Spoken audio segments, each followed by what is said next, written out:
bersama saya Nur Hidayah di KPI Podcast. Nah, hari ini sangat spesial karena sekaligus menyambut milad KPI yang ke-9.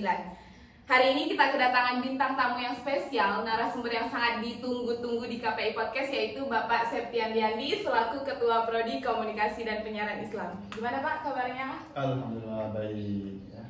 Sehat? Alhamdulillah sehat. Kalau nggak sehat nggak sampai sini. Nggak sampai ya? Iya. Agak terlambat tadi ya, mungkin di perjalanan ada kendala atau gangguan. Ya.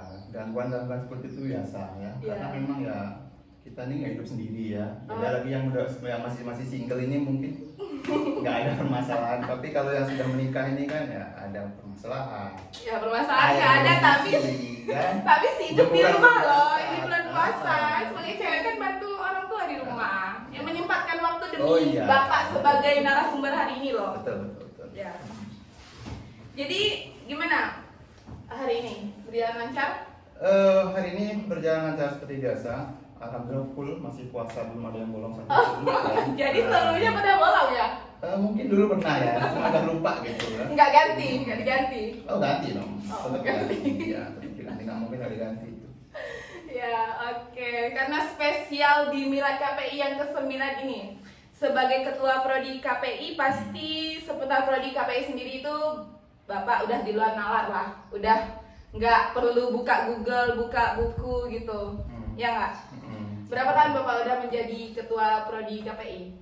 Oh, Bapak belum lama juga sebenarnya. Karena Masa? memang angkatan untuk pimpinan pertama itu memang dipimpin oleh almarhum Yustian M.Ikom ya.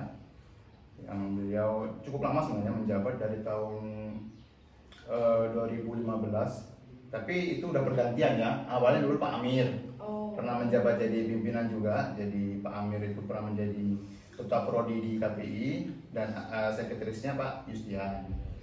Nah, selang lama kemudian selama 3 tahun masa periode itu kan ada pergantian. Pak Yus menjadi kaprodi dan sekretarisnya itu waktu itu kalau nggak salah Pak Supirman kalau nggak salah.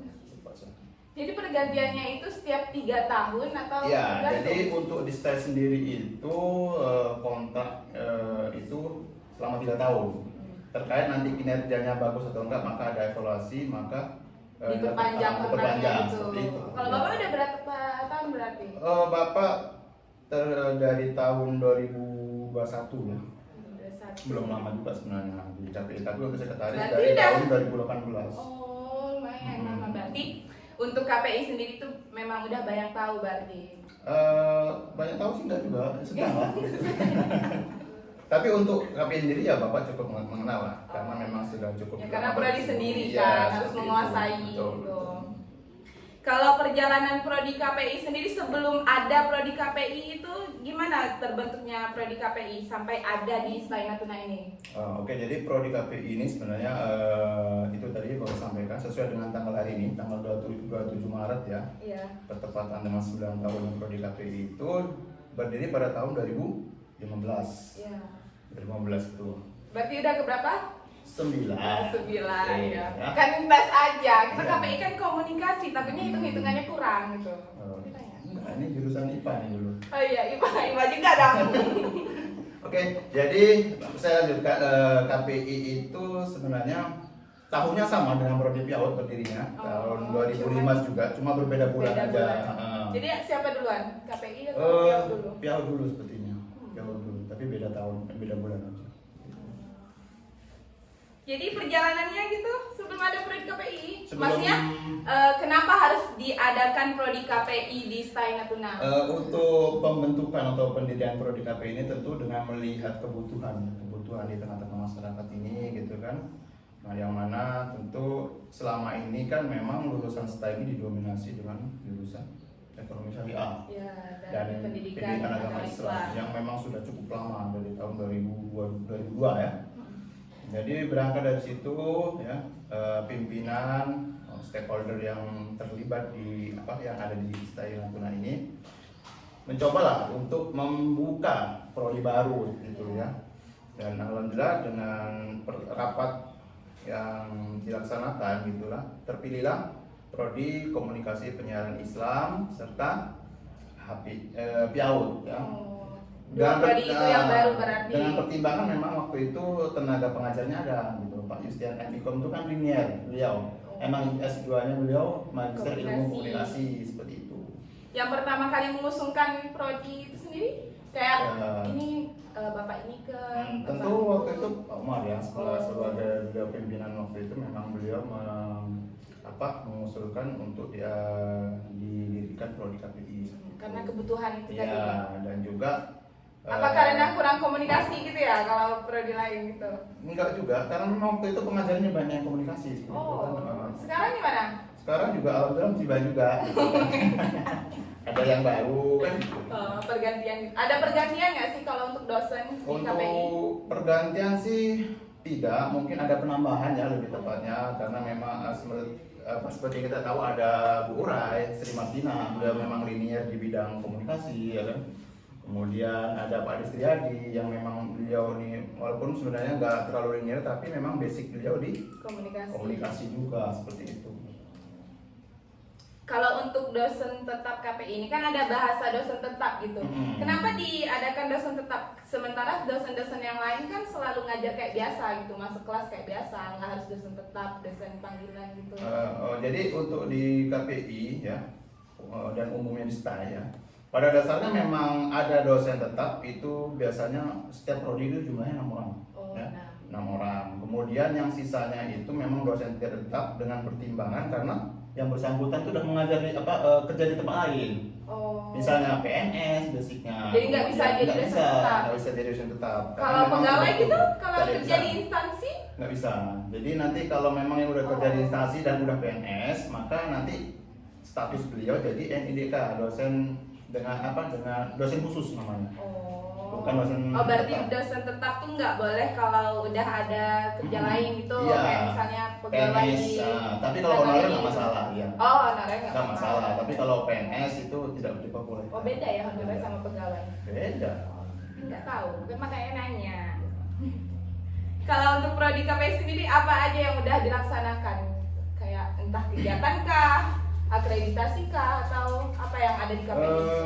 Untuk kegiatan tetap kita fokuskan kepada target kita yang dalam artian bagaimana kita mencapai semua mahasiswa itu lulus tepat waktu ya karena itu menjadi tolak ukur dari keberhasilan dari prodi itu sendiri.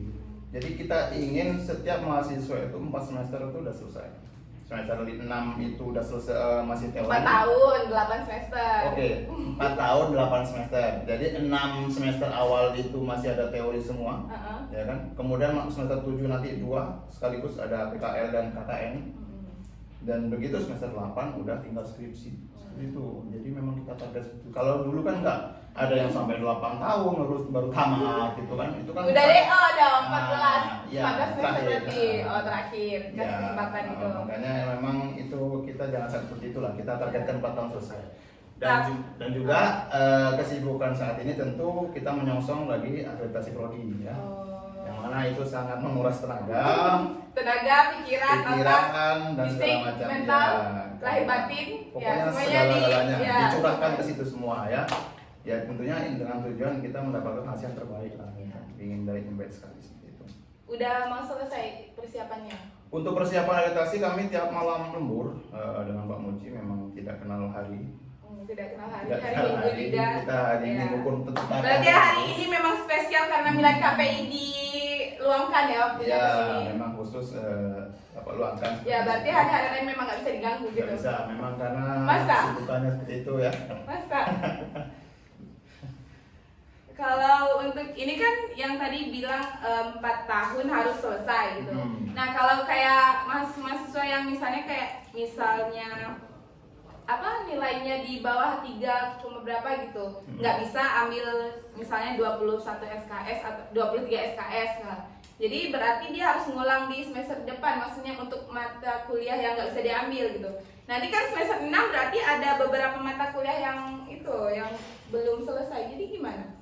Untuk biar samain sama yang lain gitu, biar lulusnya sama. Jadi gini, persentase kelulusan itu target kita memang 100%. Tapi kalau tidak tercapai 100%, 70 atau 60 itu udah bisa. Udah bisa. Oh, berarti yang belum bisa misalnya ini tuh nggak apa-apa. Nggak apa-apa, misalnya 1 atau 2 orang itu nggak masalah. Nggak mengganggu. Kalau 5 orang? Ya kita hitung persentasenya aja, berapa dalam satu angkatan itu berapa mahasiswanya, misalnya kan, misalnya ada 10 atau 11 ya kan, berarti kalau nggak tercapai 1 atau 2 orang itu nggak masalah, kita tinggalkan dulu. Tapi yang penting 8 itu kita kita gaskan gitu. Kalau untuk prodi KPI ini kan termasuk kalau bisa dikatakan prodi baru lah ya. Paling baru. Nah, kalau untuk calon mahasiswa yang belum masuk nih, kenapa harus masuk KPI? Apa sih keunggulan dari KPI gitu? Jadi keunggulan KPI ini ya, yang pertama tentu bagi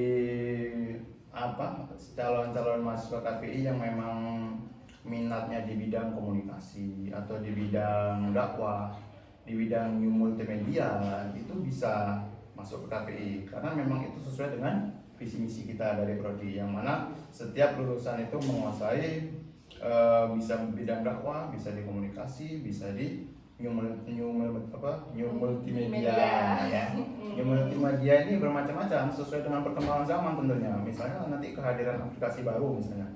Nah, ini kita bisa memberikan atau menuntut kepada mahasiswa agar bisa menguasai mata kuliah, tentu dengan pemberian bekal kepada dosen yang terlebih dahulu agar menyampaikan ke mahasiswanya seperti itu. Kemudian yang kedua tentu dalam kaitannya konteks seiring perkembangan zaman ini, tentu Natuna ini tentu tidak hanya seperti ini aja dong, ya kan? Tentu nanti ada perkembangan menjadi kemajuan, menjadi provinsi mungkin yang memang sudah digaungkan sudah lama ini, yang berarti peluang kerjanya makin banyak lah. Dan tentu peluang kerjanya makin banyak. Makan pembukaan lapangan kerjaan, perkantoran itu pasti banyak membutuhkan, yang mana menyerap tenaga kerja gitu ya. Inilah kesempatan untuk calon mahasiswa KPI untuk mengembangkan diri, mengembangkan potensi di prodi KPI. Seperti yang kita tahu, memang prodi lain kan sudah cukup banyak nih ya kan. Prodi-prodi misalnya ekonomi syariah yang udah berdiri dari 2002 ya kan.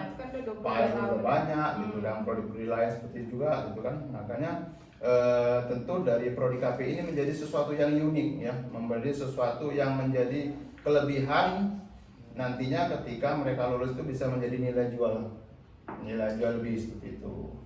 Jadi kalau mau masuk KPI harus basicnya bisa public speaking? Enggak juga sebenarnya, karena memang pada dasarnya kalau memang sudah ada mempunyai basic public speaking yang baik seperti saudari Nur ini ya kan. Kayak gitu lah. Ini kan tinggal mengasah aja seperti itu sebenarnya ya kan. Pakai apa tuh? Pakai apa? Bisa pakai golok, bisa juga. Oh, itu bukan asah dong, motong. Ya, oke. Mengasah seperti nanti mengikut berbagai kegiatan yang ada di kampus. Tapi sebenarnya mahasiswa ini tidak hanya terpaku dalam perkuliahan saja gitu. Inilah bentuk sebagai jalan bahwa mereka tuh bisa membuka diri, bisa mencari ilmu di mana-mana dari kegiatan yang diadakan oleh pemerintah, mungkin kegiatan-kegiatan yang mulai di organisasi luar kampus itu bisa mengasah kemampuan seperti itu. Kalau yang nggak bisa ngomong gimana? Maksudnya yang nggak biasa ngomong cepat? Enggak. Tapi kalau misalnya untuk itu bisa ya mas? Bisa aja. Kayak mungkin karena dia ada keahlian yang lain, entah bidang musik gitu. Tapi kayak makanya Bapak sampaikan tadi yang poin ketiga, pengembangan di new multimedia ya kan. Bisa dilihat kayak di belakang kamera seperti ini iya, gitu kan. Ya kalau nggak ada yang tim belakang kamera nggak jadi karena karena kita ilmu komunikasi itu tidak hanya terbatas hanya dengan ilmu komunikasi saja, tapi bisa di belakang kamera dan segala macam aspek-aspek yang lain itu banyak seperti itu. Sejauh ini di luar public speaking ada bakat-bakat apa aja sih yang udah dimiliki anak-anak KPI? Kalau bakat ini selain public speaking ya? Iya, karena sebagai ketua prodi itu kan harus kayak gimana ya? Bukan evaluasi, observasi pengamatan gitu. Maksudnya mahasiswanya tuh yang ini bakat apa, yang ini bakat apa gitu. Pasti sebagai kaprodi kayak di SMA itu kan sebagai wali kelas yang lebih dekat dengan mahasiswanya gitu, pasti tahu yang ini bakatnya ini, yang ini nggak bisa ini, berarti dia bisanya ini gitu. Ini gitu. Ini.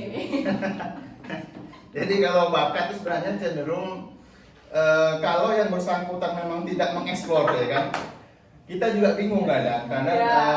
yang bersangkutan tidak membuka diri kepada prodi gitu kan. Tapi kalau Introvert ya. kalau memang mahasiswa tersebut memang buka diri, Pak, kami itu tidak lancar speaking misalnya. Tapi kan nggak pernah bilang kayak gitu. Misal ada yang introvert tadi ya kan, kemudian dia itu, Pak, saya ininya pelatihan ini, Pak, gitu misalnya. Saya lebih suka pelatihan di bagian jurnalistik mungkin, penulisan berita. Saya nggak pandai berkata-kata, Pak, tapi saya pandainya dalam menulis misalnya. Atau saya pandainya nanti bagian pegang kamera, Pak, atau mendesain apa, itu nggak masalah sebenarnya. Sejauh ini yang mana yang paling jauh? Yang paling jauh tuh ada yang keluar laut kayaknya ya, kayaknya ada yang keluar laut. Nah itu paling jauh tuh. Oh, pulau laut ya, paling jauh. kayaknya. Ada nggak sejauh ini yang Bapak lihat itu yang nggak pernah mengeksplor dirinya itu ada ya? Kayak mungkin dia malu, dia tuh bisa sesuatu tapi dia malu untuk mengeluarkannya gitu. Ya. Mengembangkannya ada banyak. Untuk yang model seperti itu memang banyak ya. Banyak 50% ya. Hampir 50% sepertinya. Cuman ya memang itu tantangan kita tersendiri ya kan, bagaimana mengeluarkan potensi mereka itu tadi. Gitu, kan. Iya, jadi memang digali atau gimana nggak tahu karena memang kemarin kita sudah juga berusaha untuk memfasilitasi himpunan untuk bagaimana membuat Tapi gagal, enggak? belum gagal sih, belum terlaksana tepatnya ya kan? Belum terlaksana ya. Kalau udah terlaksana pasti udah tahu tuh bakat mahasiswa, bakat dan minatnya kemana gitu, jadi kita bisa enak mengarahkan gitu. Sejauh semua. Sejauh ini gimana lihat? Karena dia mengeluarkan bakatnya kah atau memang dari luar tuh kelihatan nih ini bakatnya di sini gitu, ini bakatnya di sini gitu. Untuk identifikasi awal. Dulu. Untuk identifikasi awal ini ya kan, memang dari prodi ini memang hanya melihat sekilas, maksudnya dari sekilas ini, ini potensi anak ini di sini, potensi ini di sini. Tapi untuk secara menyeluruh, secara komprehensif untuk sampai ke semua mahasiswa itu belum, karena memang kita di sisi lain Karena nggak sempat untuk karena nggak itu. sempat, di sisi lain kita kesibukan akreditasi dan memang kesibukan administrasi yang lainnya seperti itu. Tapi tidak menutup kemungkinan nanti kita akan lakukan secepatnya terkait itu tadi. Ya harus sih. Iya. Karena mereka juga butuh perhatian. Kan nggak pernah diperhatiin nggak mereka? Dia bentuk beragam gimana? Ya kan kayak dari setiap mahasiswa setiap kelas lah gitu, kayak dipantau gitu, entah seminggu sekali ke sebulan sekali.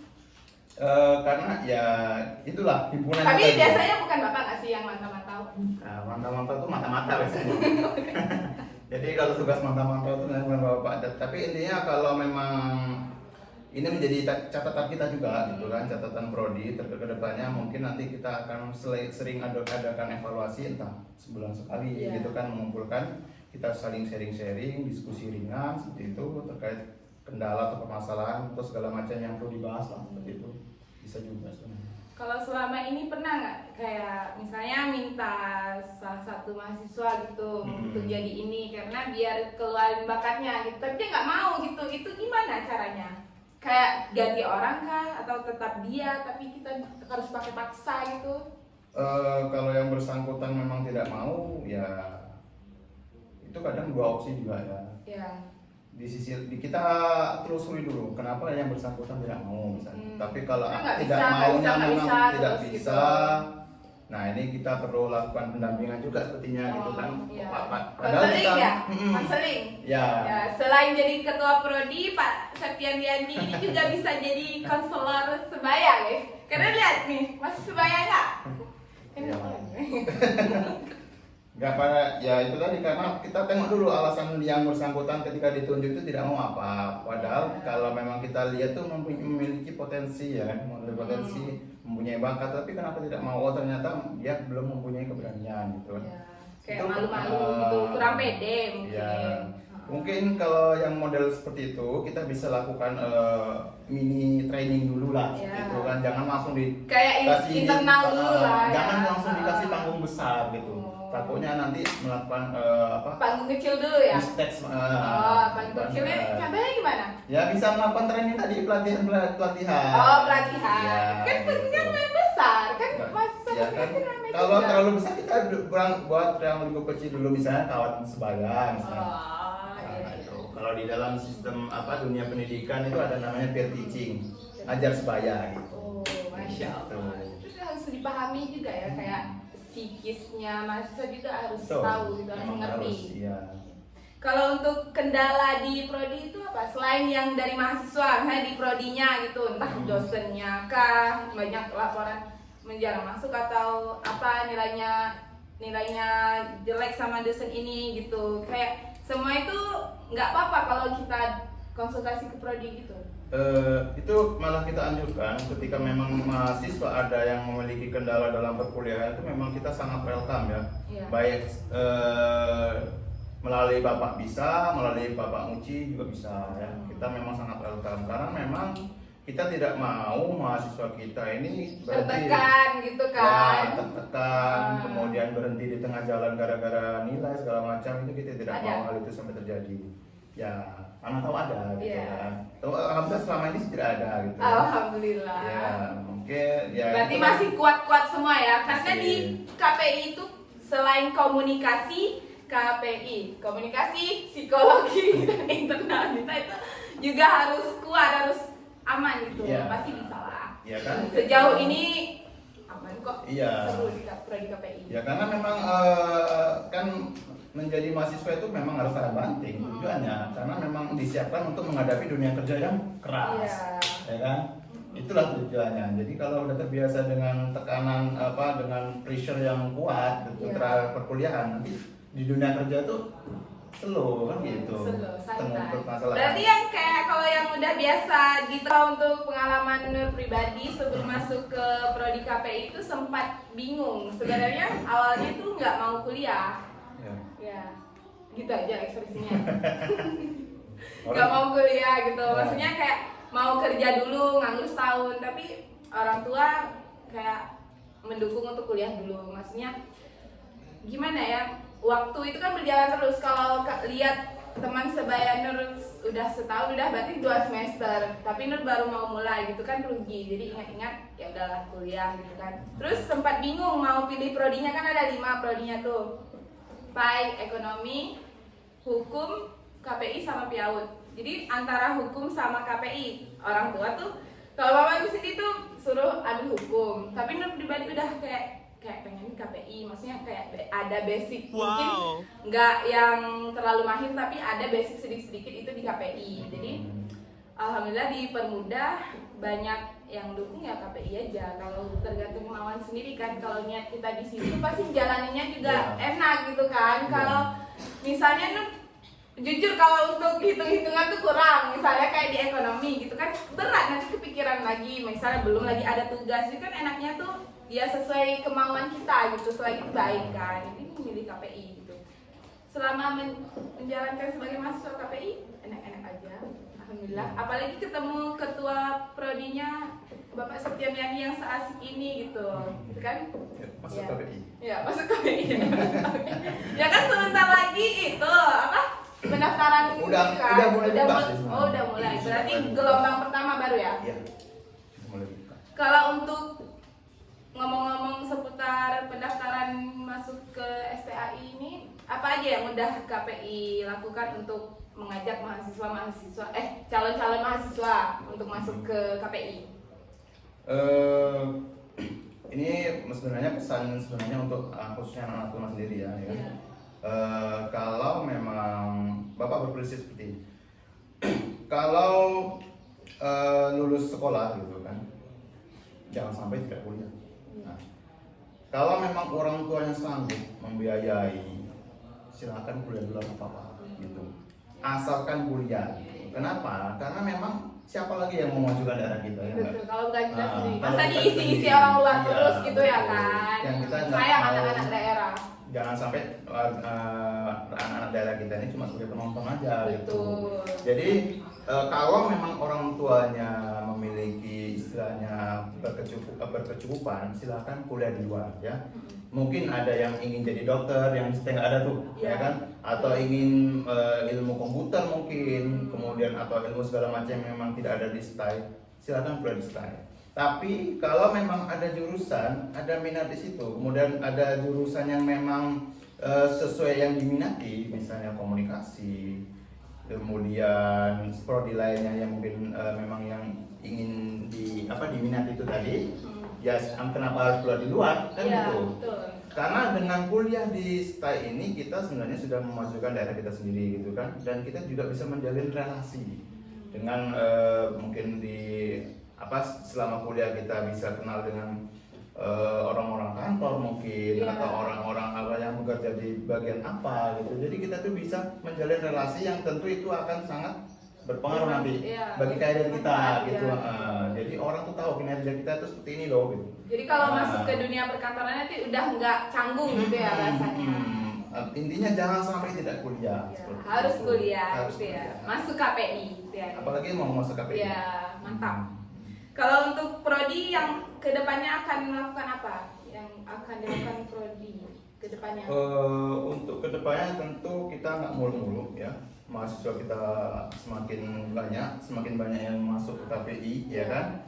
Kemudian akreditasi kita tentu harapan kita menjadi baik sekali lah, gitu kan. Amin. Sehingga nanti kita akan mencoba ekspansi lokal lebih luas lagi, menjangkau misalnya perkantoran-perkantoran gitu kan, atau di pemerintahan desa mungkin nanti, sehingga kita memang mencanangkan semua misalnya dari aparatur desa itu, pemerintahan desa itu, staf desa itu harus S1 gitu.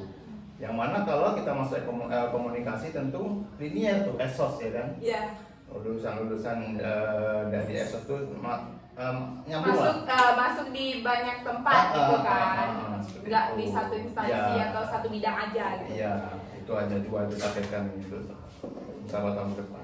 Karena udah banyak pengetahuan yang udah saya dapat di podcast kali ini. Sebagai penutup, harapan Bapak untuk prodi kita ke depannya itu seperti apa? Harapannya. Oke, harapan kita, harapan dari prodi ini karena udah umur 9 tahun. Ya, Masya Sebenarnya, Allah, happy birthday, happy bilad, barakallahu fi umri. sebenarnya masih kalau dibandingkan dengan prodi lain masih bawa kencur ya, masih 9 tahun, Ya. baru 9 tahun gitu. Tapi tentu kita punya harapan bagaimana prodi KPI ini menjadi primadona lah ya, primadona Amin. untuk masyarakat Natuna untuk menyekolahkan anak-anaknya di STI Natuna khususnya Ya. memilih prodi KPI seperti itu. Amin. Nah, jadi kita semakin dikenal Amin. dan mempunyai prestasi-prestasi yang membanggakan lah ya dari mahasiswa kita, mengikuti berbagai kegiatan. Nanti mungkin ada BIOS segala macam kegiatan yang baik yang internal maupun di eksternal. Oke, untuk hari ini cukup sekian karena sudah banyak sekali yang kita ketahui tentang prodi KPI pada hari ini. Sekian dari saya. Assalamualaikum warahmatullahi wabarakatuh. Waalaikumsalam.